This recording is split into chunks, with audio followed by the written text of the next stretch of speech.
प्यारे बच्चों, आज हम इस टॉपिक में पढ़ेंगे चल कुंडली धारामापी मूविंग कॉइल गैल्वेनोमीटर। इससे पहले के टॉपिक में हमने पढ़ा कि एक समान चुंबकीय क्षेत्र में धारावाही लूप पर लगने वाला बलयुग्म आघूर्ण, और उसी सिद्धांत पर ये कुंडली बनी हुई है, चल कुंडली धारामापी मूविंग कॉइल गैल्वेनोमीटर। ये मूविंग कॉइल गैल्वेनोमीटर दो प्रकार की होती हैं, जैसे कि मैंने यहाँ पे लिखा हुआ है।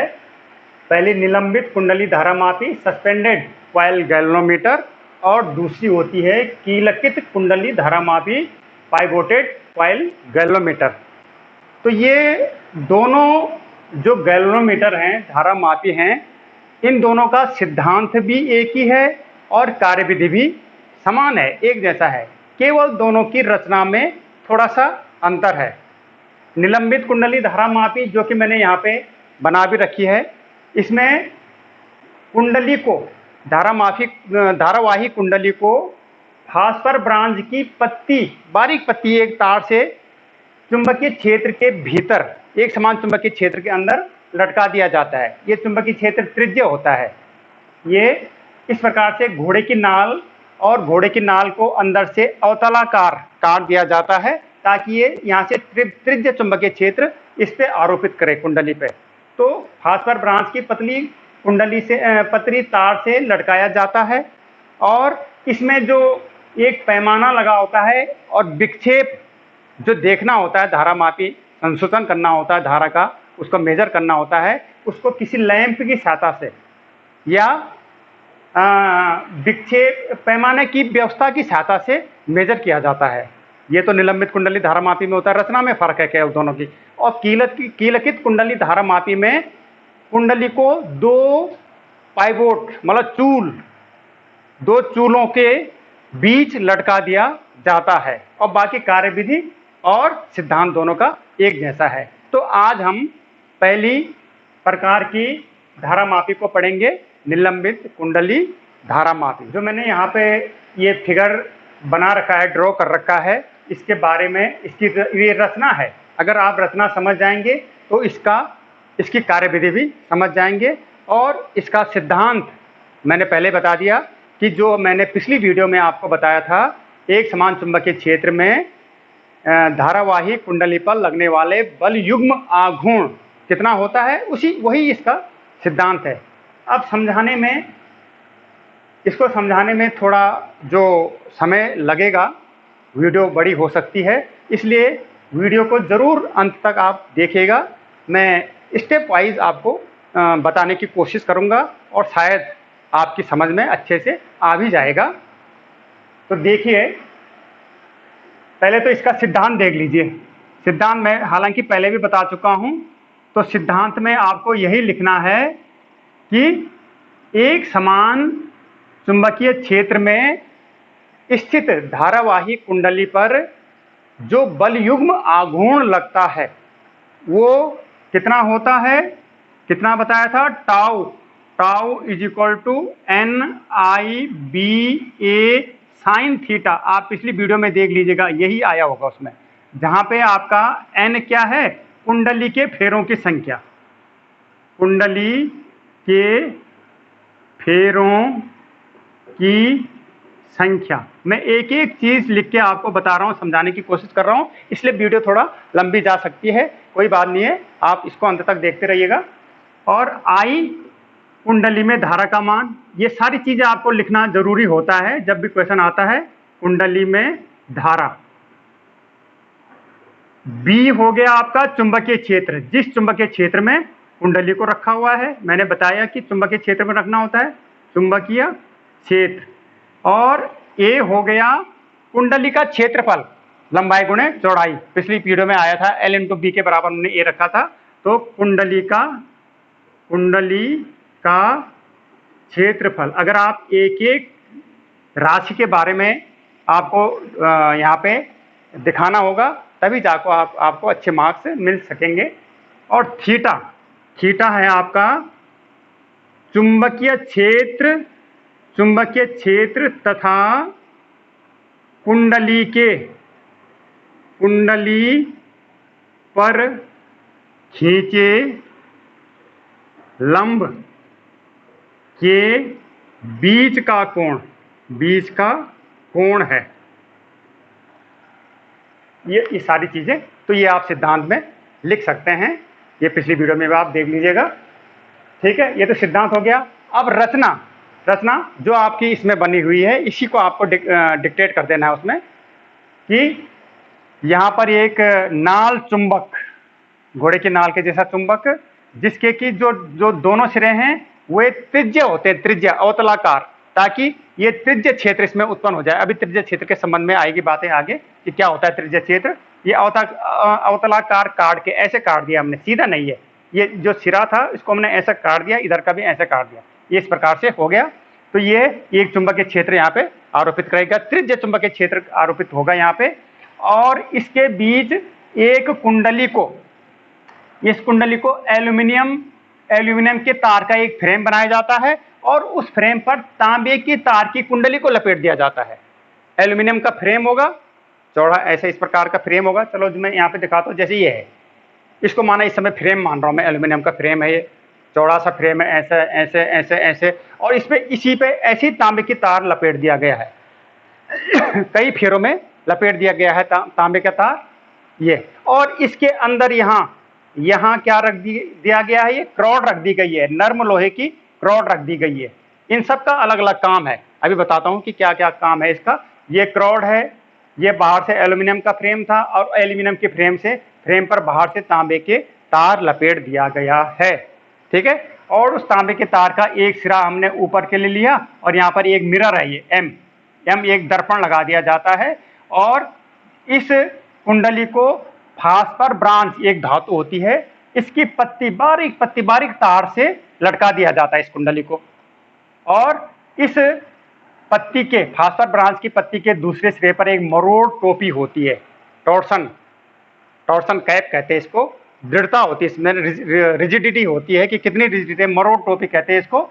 और दूसरे सिरे पर एक स्प्रिंग, ये फास्फर ब्रांच का ही तार चल रहा है, फास्फर ब्रांच के तार की एक ढीली सी स्प्रिंग लगा करके और दूसरे सिरे को एक दूसरे पॉइंट से, एक इस पॉइंट से जोड़ करके और ये इधर किया जाता है। अब देखिएगा कि जिस धारा को हमने मेजर करना है, क्योंकि धारा मापी है, धारा मापने के लिए हम इस यंत्र को बना रहे हैं, इस कुंडली को बना रहे हैं। जिस धारा को मेजर करना होता है वो धारा हम यहाँ से, इस एंड से यहाँ से प्रवाहित की जाती है। इसको T1 समझ लीजिए, T1 और ये T2।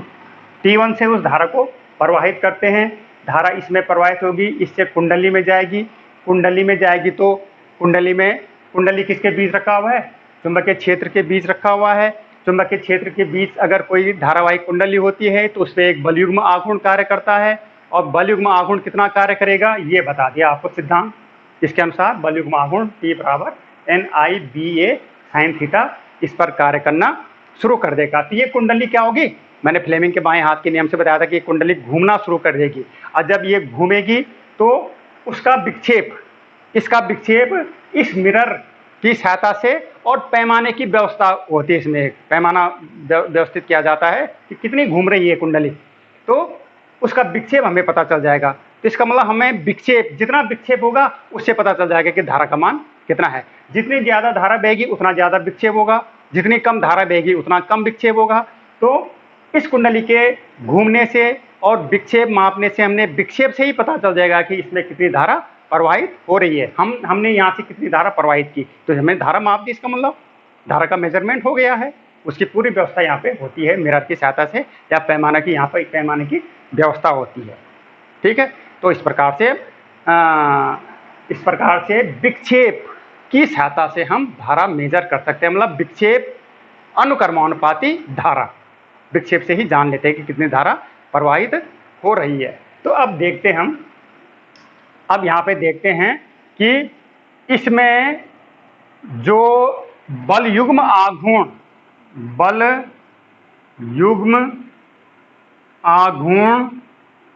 तो मैंने आपको इसकी क्रियाविधि भी बता दी और इसकी रचना भी बता दी। पहले रचना बताया कि कैसे कैसे बना है जो आपको दिख रहा है, और क्रियाविधि बता दी कि क्रियाविधि छोटी सी है, थोड़ा यहाँ से धारा प्रवाहित हो रही है, ये कुंडली घूम रही है, कुंडली के कारण विक्षेप उत्पन्न हो रहा है, उस विक्षेप को हम पैमाने की सहायता से पढ़ लेते हैं, बस हमें धारा का मान पता चल जाता है। ये इसकी क्रियाविधि हो गई।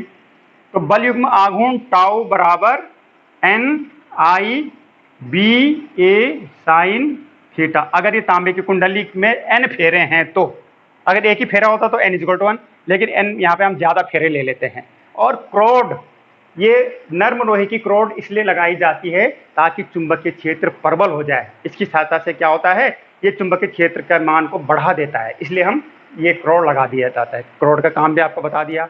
और इस चुंबकीय क्षेत्र को त्रिज्य क्यों बनाया जाता है, देखिए जैसे ये कुंडली है, इस कुंडली को माना ऐसा रखा हुआ हमने इस समय, तो इस समय चुंबकीय क्षेत्र इधर से इधर के लिए है। जैसे मेरे ये मार्कर का नोक है उधर के लिए, तो चुंबकीय क्षेत्र का मान इधर से इधर के लिए है। तो ये कुंडली के तल के साथ चुंबकीय क्षेत्र की दिशा, तल के साथ चुंबकीय क्षेत्र कितने डिग्री का कोण बना रहा है, 90 डिग्री का कोण बना रहा है, क्योंकि इसमें धारा प्रवाहित हो रही है इसके और इसके साथ ही हमने फ्लेमिंग का बायां हाथ का नियम लगाया था। अगर अब मैं कुंडली को ऐसा घुमा दूं तो चुंबकीय क्षेत्र तो ऐसा ही है, चुंबकीय क्षेत्र ऐसा ही है। अब इसके साथ और कुंडली के साथ कोण कुछ और बन गया है। ऐसा घुमाने से तल इधर आ गया और चुंबकीय क्षेत्र इधर ही है, तो चुंबकीय क्षेत्र और तल के साथ कुछ कोण और बन गया है, तो इसलिए हमने इसको त्रिज्य बना दिया ताकि चुंबकीय क्षेत्र फिर ऐसा ही हो जाए। चुंबकीय क्षेत्र ऐसा था अभी तक, अब जैसे कुंडली ऐसे घूमे तो चुंबकीय क्षेत्र में ऐसा हो गया, कुंडली ऐसे घूमे तो चुंबकीय क्षेत्र भी ऐसा हो गया। इसलिए ताकि चुंबकीय क्षेत्र और कुंडली के तल के बीच का कोण 90 डिग्री ही रहे।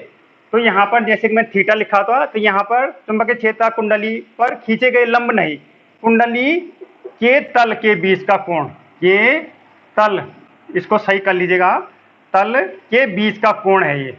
यहाँ पे लंब लिखा हुआ था, ये गलत हो गया था, इसको तल लिख लीजिएगा। तो तल के बीच का कोण है, इसलिए इसको त्रिज्य रखा जाता है ताकि थीटा का मान हर समय 90 डिग्री आए। तो अब देखिए यहाँ पे हम लिख भी सकते हैं, अब त्रिज्य, त्रिज्य चुंबकीय क्षेत्र के कारण थीटा इज इक्वल टू 90। मैंने बताया कि वो 90 रहेगा। तो तब टाउ बल युग्म आघूर्ण टाउ बराबर एन आई बी ए के बराबर होगा।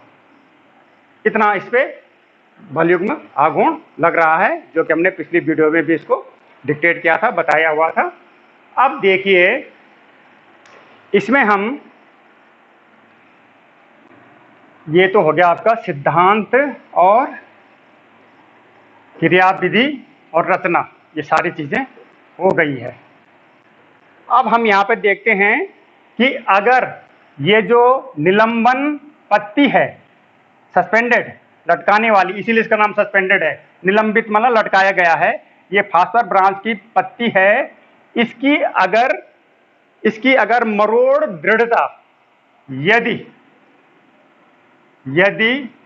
निलंबन पत्ती जो फास्फर ब्रांच की है कि मरोड़ दृढ़ता बोलते हैं इसको, दृढ़ता बराबर सी, इसकी मरोड़ दृढ़ता बराबर सी, और निलंबन पत्ती में ऐंठन तथा निलंबन पत्ती में ऐंठन बराबर फाई। इसमें ऐंठन का मान अगर फाई है तो प्रत्यास्था बल युग्म, तो इसमें प्रत्यानयन बल युग्म, इस पत्ती में एक प्रत्यानयन बल युग्म कार्य करने लगेगा, प्रत्यानयन बल युग्म, ये बराबर होगा सी फाई के, सी इंटू फाई। ये आपको इतना याद भी रखना पड़ेगा। ये इसकी मरोड़ दृढ़ता है और दृढ़ता गुणांक, मरोड़ दृढ़ता गुणांक समझ लीजिए इसको, ऐंठन फाई है तो सी इंटू फाई जो होता है ये प्रत्यानयन बल युग्म होगा, सी फाई के बराबर होगा। और अब देखिए ये इसमें भी सी फाई प्रत्यानयन बल युग्म लग रहा है, और इस कुंडली में अभी हमने प्रत्यानयन बल युग्म आघूर्ण निकाला। तो साम्य अवस्था में क्या होगा, कुंडली इधर घूमी घूमेगी और इसमें प्रत्यानयन बल युग्म जो होगा इधर के लिए लगेगा। तो साम्यावस्था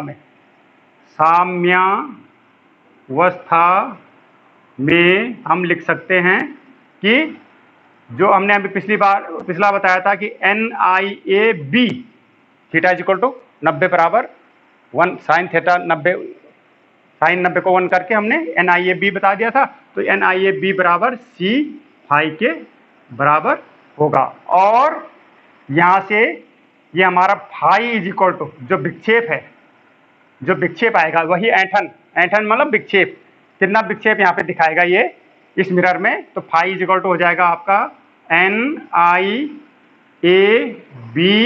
बटे C, NIAB बटे C।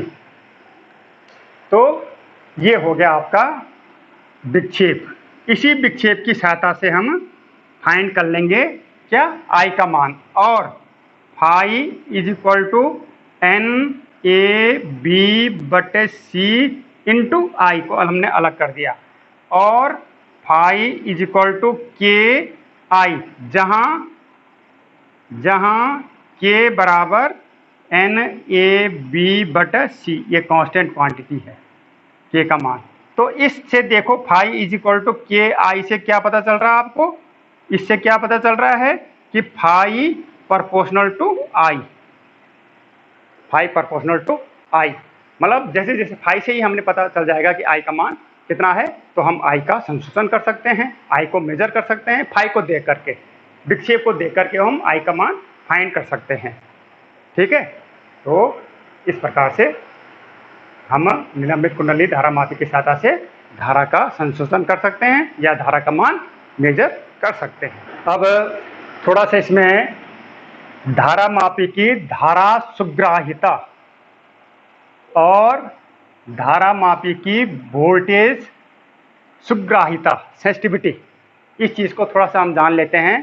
तो पहला हम धारा मापी की धारा सुग्राहिता धारा मापी की धारा सुग्राहिता क्या होती है।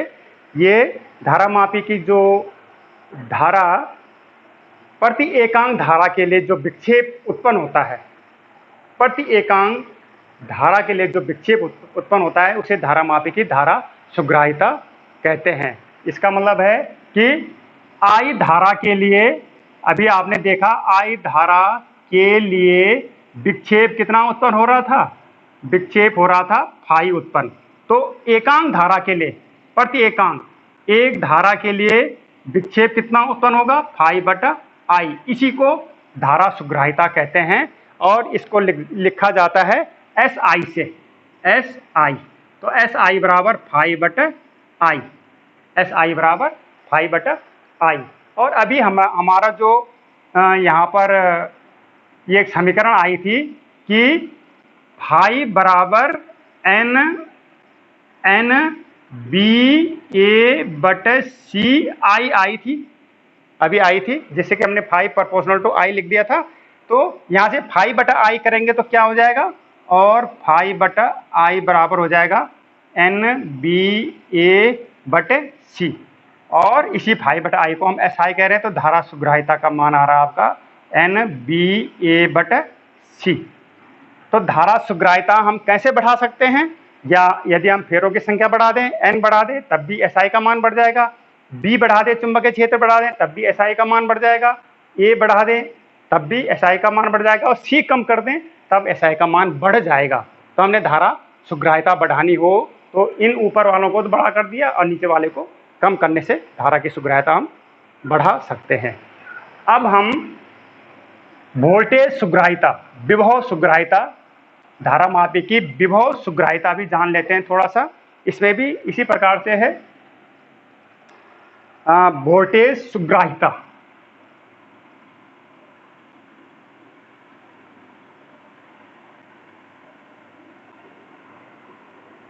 वोल्टेज सुग्राहिता ये भी वही होता है कि यदि V वोल्टेज के लिए, V वोल्टेज के लिए विक्षेप बराबर फाई, तो एकांक वोल्टेज के लिए विक्षेप हो जाएगा फाई बटा भी, और इसी फाई बटा भी को कहते हैं वोल्टेज सुग्राहिता। मतलब एकांक वोल्टेज के लिए जो विक्षेप उत्पन्न होता है उसे धारामापी की वोल्टेज सुग्राहिता कहते हैं। तो हमने फाई बटा भी का मान मेजर करना है, तो यहाँ पर परंतु V is equal to I R, अगर कुंडली में प्रतिरोध का मान R है और धारा I बह रही है तो उस समय V is equal to I R होगा, और तब एस वी वोल्टेज सुग्राहिता को हम एस वी से प्रदर्शित करते हैं, तो एस वी बराबर हो जाएगा आपका फाई बटा आई आर।